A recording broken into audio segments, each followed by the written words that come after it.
نمیدونم قدیما دل ما خوش بود یا قدیما بیشتر خوش میگذشت. نمیدونم ما بی نیاز بودیم یا توقع پایین بود. نمیدونم همه چی داشتیم یا چشم هم چشمی نداشتیم. نمیدونم چی داشتیم و چی نداشتیم، ولی الان به این جمله ایمان دارم که قدیما همه چی قشنگتر بود. به قول شاعر که میگه آشنا هم آشناهای قدیم، در غم و شادی هم بودن سهیم.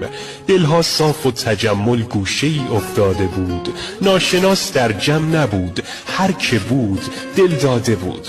یک پیاله اشکنه شام یک مجلس بود، این حسودی ها نبود، دلها بی حرص بود.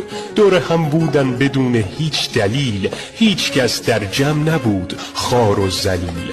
صاف و ساده بیریا بودن همه، از وفا و معرفت هر چه گویم باز کمه.